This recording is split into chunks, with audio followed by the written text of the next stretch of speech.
Hello, my fellow New Hampshire trumpet players auditioning for Allstate, and hopefully other trumpet players from other places. Chris Klaxton here, and now we're going to talk about Jazz Allstate. In the state of New Hampshire here, we have some regional educators who composed a jazz etude, and they recycle through this stable of etudes every few years. And so I'm looking at this year's in front of me. It's in the key of G for trumpet players, which is in the key of concert F if you're playing jazz bingo out there. Year to year, some of the composers put a lot of articulations, accents, longs, shorts, for you to try to get right. Some of the etudes are really densely laden with articulations, and I don't even think they're looking for the student to necessarily nail all of them. They're trying to make a point. The purpose of Allstate isn't to just put you through the ringer and scare you to death and make you work hard and maybe you'll make it, maybe you won't. The purpose is to teach you something so that everyone who auditions and practices towards this goal comes away with a boatload of skills they otherwise wouldn't have had, even if you don't make Allstate. So I hope that you find this helpful and appropriate, whether you're auditioning for New Hampshire Allstate or whether you're not. So this year, the etude I'm looking at here in the key of G, F concert, it doesn't have many articulations at all, which I really like. When I was young and I played this very same etude, my teacher, a trumpet player by the name of Jay Daly, one of the finest trumpet players in the country, he printed off a few copies. And he said, all right, Chris, I'm going to give you a real lesson today. And this is what the jazz language is all about. It's not about the fancy notes. It's not really about the blues scale or bebop or the music theory associated with it. It's about the rhythms. It's about how we curate and articulate and shape notes. So he printed out a few copies of the etudes and gave me a pencil. And he said, wherever you think there should be an accent, legato, or staccato, feel free to doctor it up yourself. So I sang it through, muttered it in my own head a little bit out loud, and I doctored up the sheet. When I played it for him, he said, yeah, that's all right. And he took it and he threw it away. And he said, now try it again and maybe do some of the same things you liked and change some of the things you thought didn't land so well. So I would encourage all of you to do that. And it doesn't necessarily need to be the New Hampshire Jazz Allstate audition material. If there's a piece out of the real book, any written jazz material, print a few copies and edit it yourself. Now, one of my heroes and mentor of mine is the trumpet player Clark Terry, and he was a master of articulation, shaping and curating each note. He could be playing a mile a minute, and each note has a life and a shape of its own. So I think our adjudicators really want to hear these eighth notes, the black and white on the page, come to life, and they want to hear your personal decisions.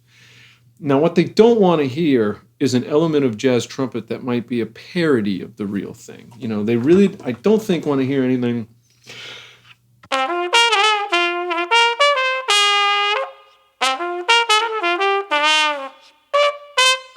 That's just too much. I don't know many people with a personality like that. So maybe that's too much personality. But if we were looking at this in a more bland manner without articulation,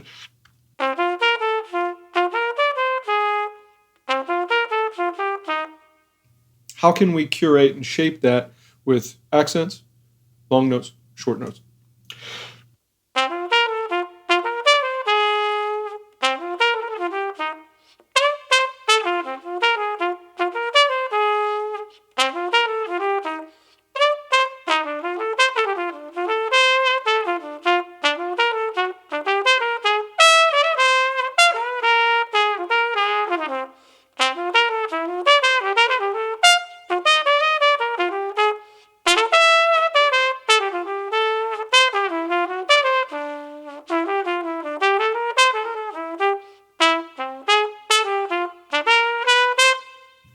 That's my version. And what I really like to do when I'm working with my own students is scrap that version and try something completely brand new. Printing a few copies and trying to edit a few in pencil in different ways is my favorite way of trying to get at the heart of what the jazz language is. And before we start talking about how to pronounce it on an instrument or like what is really the history behind that, I think just printing a few copies and dealing with a pencil is the best way you could go. So this is a G blues. Before the end of the video, you're going to see what I believe to be I don't like to use the word correct, because with something as universally performed and as variable as the blues, there's no right way to play it or just perfect chord changes. But there are a set of chord changes that I think match this melody and match the bebop time period of the way that I think our adjudicators and our composers here in the state of New Hampshire are asking for us to maybe emulate. So I'll make sure to provide those chord changes before the video is through. But I would highly suggest learning the minor pentatonic and the blues scale, closely related, the major pentatonic, and to get to know both of these items alone and without a blues, without a backing track, without a metronome, without a band.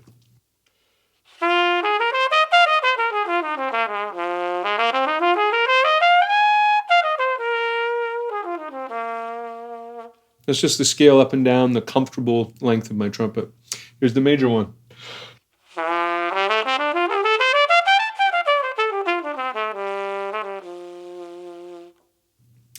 You could take a great solo and entertain an audience for a whole night. As long as you know when the blues begins and ends and you can keep track of the 12 bars and speak confidently, you could oscillate between these two data sets and come up with a masterful solo at any age. If that's going well for you, or that's something that's already in your toolkit, I would suggest getting these measure by measure specific chord changes and trying to outline them. First, we need to make sure that we can perform these arpeggios on the trumpet.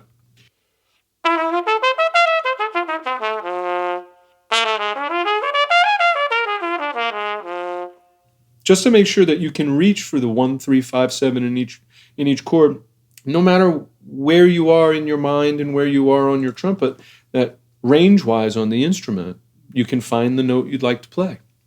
What I'd like to do now for you is play a 12-measure little etude that I'm going to try to keep things simple and dialed in. I'm going to try to render the chord changes as you'd play them on piano, as you take a look at a chord sheet and try to memorize those changes.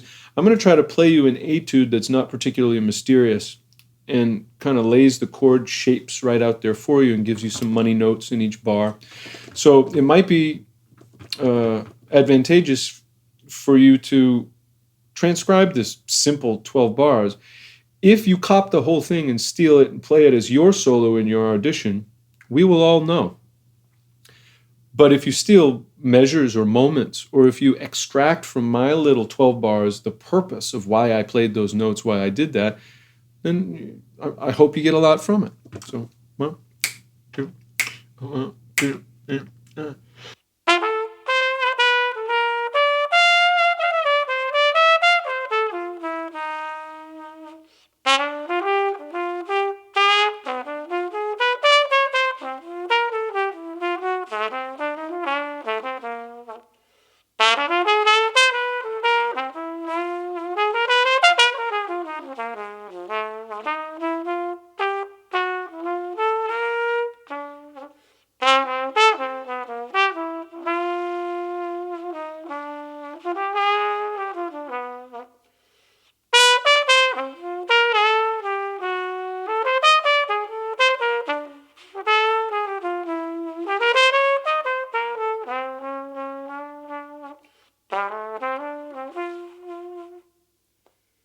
So, do I think that's the hippest solo ever composed by a jazz musician? No. But do I think it's really clear? And does it give us a sense of what the chord changes are without looking at a piece of paper and without thinking G, B, D, F, C, E, G, B flat? I hope that a melody like this, or your own future melodies, become the placeholder in your mind that GBD used to hold. What you hear and what you feel in your head is the melody that's so comfortable, and you then improvise upon that. I also know that you have to probably play some scales, do a range check, and play ballad, My Foolish Heart. But the key with the ballad, I'm not going to perform it for you here, because if I were to, I'd really like to have a full band with me. But the key with the ballad is to not, just like classical all-state, don't let your whole, the gamut of personality and flair and fluff shine through.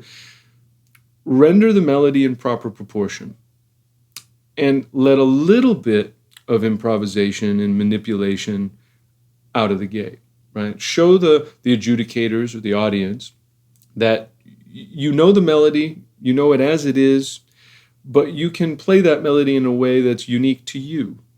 So enjoy. Again, don't forget to look at these chord changes. Don't forget to practice this stuff a little bit every day. Be practicing chords and arpeggios independent of all-state auditions. Get strong on the trumpet first and bring that strong trumpet player to particular projects. Good luck. Take care.